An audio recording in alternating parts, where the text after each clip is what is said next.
Voici la vidéo règle de Panic à Wall Street, un jeu d'ambiance boursière pour 3 à 11 joueurs à partir de 14 ans. C'est un jeu de Britton Roney, édité par Asmodee dans sa collection Marabunta. Au niveau du matériel, tout d'abord un petit plateau market qui sera disposé dans un coin de table. Il y a des petits jetons transparents qui vont servir à noter les différentes actions du jeu. On va les placer sur leur case départ au début du jeu, un par couleur correspondant à la ligne, hop, du vert et du bleu. Puis nous avons 4 dés correspondant à la couleur justement de ces fluctuations du marché. Le dé rouge qui fait des chiffres entre plus 7 et moins 7. Le dé jaune entre plus 3, moins 3. Plus 2, moins 2 pour le dé vert. Et plus 1, moins 1 pour le dé bleu. On va donc placer de côté, à côté des actions correspondantes, ces dés pour le moment. Puis nous avons un ensemble de 39 tuiles entreprises, alors qui se présentent sous différentes couleurs, comme ceci, voilà, qui seront bien mélangées au début de la partie et placées en tas à côté du plateau de jeu. Puis nous avons un gros stock de billets avec des coupures de 5 000, des coupures de 10 000, des coupures de 20 000, des coupures de 50 000 et des coupures de 100 000. On va les répartir dans une banque. Et en début de partie, chacun va recevoir 120 000 avec les coupures de son choix. Alors on peut prendre des gros billets, mais on peut prendre aussi de la monnaie car on aura besoin de faire beaucoup d'achats en cours de jeu. On a ensuite un chouette sablier de 2 minutes qui sera placé pour le moment à côté du plateau de jeu. Et enfin, nous avons 5 stylos effaçables pour les gérants d'entreprise et 6 ensembles de jetons pour les investisseurs qui correspondent aux banques d'investissement. Nous avons la Waterfield Bank, la Colonial Bank, la Cape Fear Bank, la Silver State Bank, la Tent National Bank et la Guarantee Bank. Alors effectivement, le jeu va se dérouler avec un minimum de 5 à 11 joueurs pour les parties classiques. Si vous jouez à moins de 5 joueurs, il y aura des variantes possibles, mais le mieux c'est quand même de jouer de 5 à 11. Si vous jouez de 5 à 11 joueurs, vous allez répartir les joueurs entre des gérants et entre des investisseurs. Il va falloir que chacun autour de la table choisisse un rôle qui va dépendre du nombre de joueurs. Par exemple, si on joue à 5 joueurs, il y aura 2 gérants avec les stylos et 3 investisseurs avec ces jetons-là. Et si vous jouez à 11 joueurs, il y aura 5 gérants et 6 investisseurs. Le maximum des pions sera distribué. Alors une fois que chacun a choisi son rôle gérant ou investisseur en fonction du nombre de joueurs, eh bien le mieux c'est de vous répartir autour de la table avec les gérants d'un côté et les investisseurs de l'autre. Alors, en prenant par exemple un groupe de 7 joueurs, il y aura 3 gérants, on leur donne un stylo chacun, et 4 investisseurs qui vont chacun choisir leur couleur de pion et récupérer la pile de jetons correspondants. Les autres jetons vont être remis dans la boîte avec les stylos en plus. Ensuite, on va distribuer 3 entreprises à chacun des gérants qui va pouvoir les disposer devant lui face visible. Voilà ce que ça devrait donner par exemple à 7 joueurs. Attention, il y a certaines entreprises qui ont un x2 de dessiné à cet endroit-là.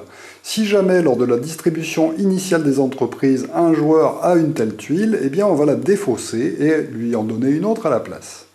Alors, quel est donc le but du jeu? Eh bien, à Wall Street, les joueurs vont essayer bien sûr d'amasser le plus d'argent possible, mais ils vont jouer en 2 équipes un peu séparées. Il va donc y avoir les gérants qui vont jouer les uns contre les autres et l'un d'entre eux, le plus riche, gagnera à la fin de la partie. Et de l'autre côté, les investisseurs, le plus riche d'entre eux à la fin de la partie, gagnera sur les autres investisseurs. Il y a donc 2 gagnants lors de chacune des parties. Alors, les rôles sont assez différents puisque les gérants vont devoir acquérir de nouvelles entreprises, ils en ont déjà 3 au départ, ils vont essayer de les gérer en fait en payant à chaque tour pour les entreprises qu'ils possèdent, et ils vont devoir vendre des actions de ces entreprises aux investisseurs, et c'est comme ça qu'ils vont gagner de l'argent en leur proposant des actions que les investisseurs vont acheter.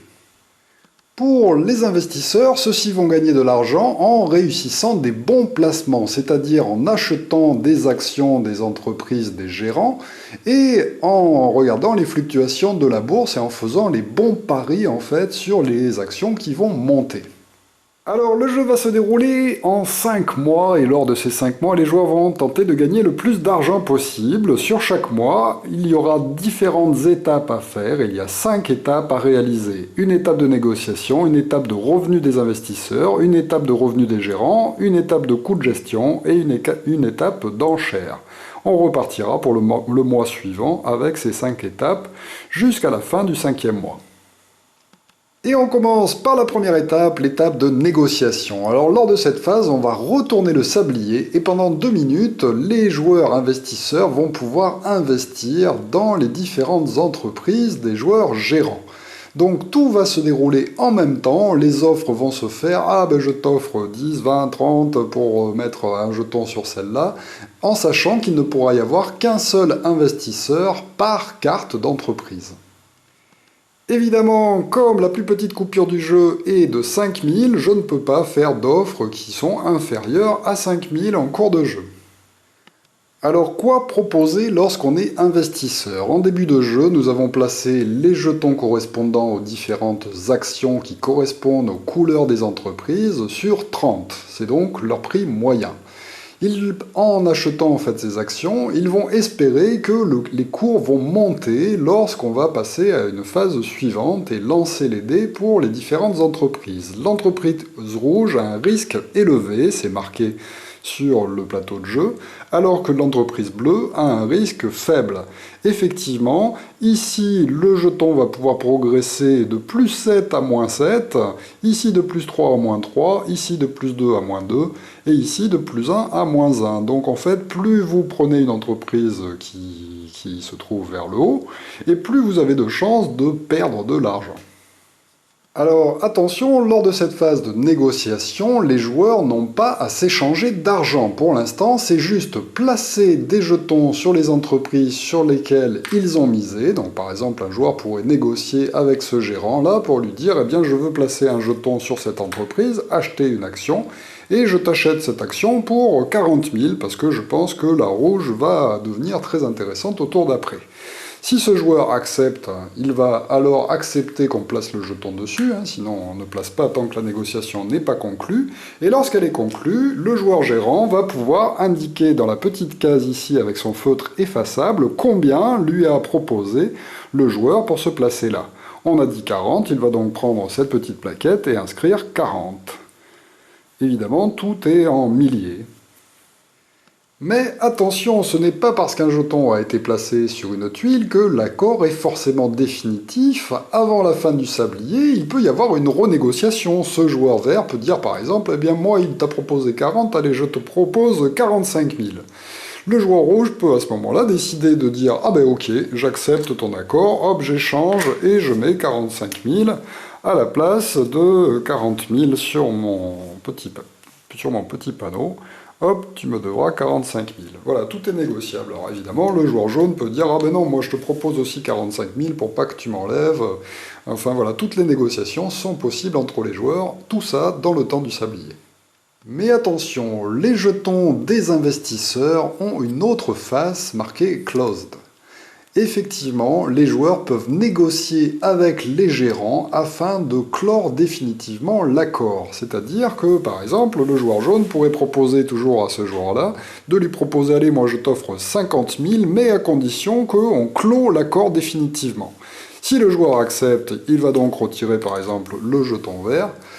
Il va prendre le jeton jaune et le placer sur « Close ».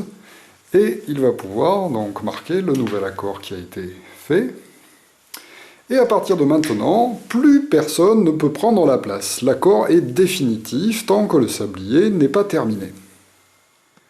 Attention, les investisseurs peuvent aussi se retirer à tout moment de n'importe quel endroit. Par exemple, dire « Ah bah tiens, finalement j'ai trouvé un meilleur accord, j'ai pas envie de jouer là-dessus. Hop, je retire mon jeton. » Et on efface immédiatement l'argent qui avait été proposé. Évidemment, ils ne peuvent pas, en revanche, le faire s'ils ont posé un jeton closed. Alors évidemment, tout ça se fait dans une joyeuse ambiance assez bruyante en fait, puisque tout le monde va crier en même temps pour essayer de passer pour les investisseurs devant les autres joueurs, pour les gérants essayer de rameuter pour proposer leurs entreprises à l'achat d'actions. jusqu'à la fin du sablier. Dès que le sablier s'arrête, on arrête immédiatement toutes les négociations qui étaient en cours et qui n'ont pas encore de jetons avec un chiffre écrit à côté sont considérées comme étant nulles. On les enlève. Une fois les négociations terminées à la fin des 2 minutes, on passe à la phase 2 qui est la phase de revenu des investisseurs. Avant que les investisseurs ne puissent toucher de l'argent, on va d'abord lancer les dés et faire les fluctuations du marché. On va donc mettre les dés obtenus en face de chacun des endroits, en correspondant à la couleur. Et là, par exemple, l'action rouge monte de 2, l'action jaune monte de 2, l'action verte monte de 2, et l'action bleue monte de 1. Bon, c'est un pas si mauvais tirage que ça pour les investisseurs. Ensuite, un des gérants va devenir banquier et va distribuer l'argent à chacun des investisseurs en fonction des jetons qu'ils ont posés sur les entreprises de couleur. Par exemple, en commençant par ce joueur-là, celui-ci a joué un jeton ici sur une case verte, un jeton sur une case rouge. Il reçoit donc les revenus qui sont indiqués sur le plateau. 50 000 pour le rouge et 40 000 pour le bleu. Ça lui fait donc 90 000 que le joueur va lui distribuer. 5, 6, 7, 8, 9. Et il lui donne cet argent. On passe au joueur suivant qui reçoit, par exemple, il a pris 2 jaunes, et bien il reçoit 2 fois 40 000, c'est-à-dire 80 000, et ainsi de suite. Ensuite, on passe à la phase 3, qui est la phase de revenu des gérants cette fois-ci. Les gérants vont tout simplement gagner l'argent qui leur a été promis par les joueurs qui ont placé des jetons sur leurs entreprises. Donc là, par exemple, pour ce gérant-là, il recevrait 50 000 du joueur jaune, 25 000 du joueur bleu et 25 000 du joueur rouge. Alors je vous conseille de les faire un par un, les gérants, pour ne pas vous tromper au fur et à mesure qu'on réclame de l'argent aux investisseurs. Alors attention, si lors de cette phase de revenu des gérants, un investisseur ne peut pas payer, en fait, eh bien ce gérant a le droit de le déclarer en banqueroute et à ce moment-là, on éliminera directement l'investisseur qui ne jouera plus pour le reste du temps de la partie. Mais il peut aussi lui proposer un accord à l'amiable en lui disant bah, « tu me paieras au tour d'après » par exemple. Mais s'il fait ça, attention, l'investisseur n'est pas obligé de tenir parole. Mais évidemment, il faudra quand même mieux tenir parole si on veut espérer que les gérants soient sympas avec nous. Ensuite, on passe à la phase 4, qui est la phase des coûts de gestion. Effectivement, les gestionnaires vont devoir payer pour faire fonctionner leurs entreprises. Cette phase est très simple, puisqu'ils vont devoir à la banque 10 000 par entreprise qu'ils possèdent. Donc là, en début de partie, chacun a 3 entreprises, on va donc payer chacun 30 000 à la banque. Alors, si jamais un gérant se retrouve dans l'impossibilité de payer ses coûts de gestion, eh bien malheureusement, il va devoir vendre des entreprises pour régler ce coût de gestion. Donc imaginons là par exemple qu'il ait 3 entreprises, il doit payer 30 000. S'il a moins de 30 000 pour l'instant dans sa réserve, il va être obligé de vendre ses entreprises à la banque au coût de 5 000 seulement par entreprise qu'il vend à la banque. Il peut vendre celle qu'il souhaite. S'il vend une entreprise où il y avait un jeton d'un investisseur, il va rendre ce jeton à l'investisseur, enlever ce qui est marqué dessus et remettre cette tuile dans la réserve de tuiles d'entreprise. Alors il devra payer la totalité de l'argent qu'il devait au début, c'est-à-dire 30 000 même s'il enlève ses 3 entreprises. Si jamais il n'a toujours pas assez pour payer ses dettes, eh bien malheureusement, il fait banqueroute et lui aussi est éliminé, il ne jouera plus jusqu'à la fin de la partie. Ça arrive quand même rarement. Enfin, on va passer à la phase 5, qui est la phase des enchères, lors de laquelle les gérants vont pouvoir acquérir de nouvelles entreprises. Alors, un des investisseurs va jouer le rôle du commissaire-priseur. Il va tirer sur le dessus du paquet d'entreprises autant de tuiles que 2 fois le nombre de gérants moins 1. Donc là, par exemple, il y a 3 gérants, ça fait 2 fois 3, 6, 6 moins 1, 5. On va donc tirer 5 cartes sur le dessus du paquet. Alors toujours face cachée, pour l'instant on ne les montre pas. Le commissaire-priseur peut ensuite retourner la première tuile qui est immédiatement mise aux enchères entre les gérants. Alors c'est des enchères libres, n'importe qui peut proposer n'importe quoi, du moment qu'il est dans ses frais, on ne peut pas proposer plus que ce que l'on a en main à ce moment-là, car il va falloir payer immédiatement l'enchère. Donc imaginons 30, allez 40 000, allez 50 000, 50 000 une fois, 50 000 deux fois, 50 000 trois fois, adjugé au premier gérant. Celui-ci va donc immédiatement payer 50 000 à la banque et récupérer cette entreprise qu'il va pouvoir placer parmi les siennes. On passe alors au tirage de la deuxième entreprise qui est aussi mise aux enchères et ainsi de suite. Alors attention, il existe des entreprises x2. Nous avons vu qu'en début de partie, si on en a tiré, on les a replacées dans la pioche, et lorsqu'elles vont arriver lors des enchères, on va pouvoir les acheter de façon tout à fait classique. En revanche, elles ont un x2 qui vont permettre aux investisseurs qui mettront un jeton dessus de gagner le double. C'est comme s'ils avaient joué 2 jetons sur des entreprises vertes, par exemple, s'ils plaçaient un jeton ici, et ils gagneront donc le double de ce qui est marqué sous le jeton vert des cours du marché. Alors évidemment, si aucune proposition n'est faite pour l'achat d'une entreprise, eh bien celle-ci sera redisposée dans la pioche des entreprises. Lorsque la phase d'enchère est terminée, on va pouvoir rayer le premier mois et passer au deuxième mois, toujours pareil avec les négociations pour commencer. Attention, à ce moment-là, avant de retourner le sablier pour les négociations, tous les jetons closed qui avaient été placés vont être retournés face visible avant que ne débute cette phase d'investissement. Une fois que c'est fait, on retourne le sablier et c'est parti comme tout à l'heure.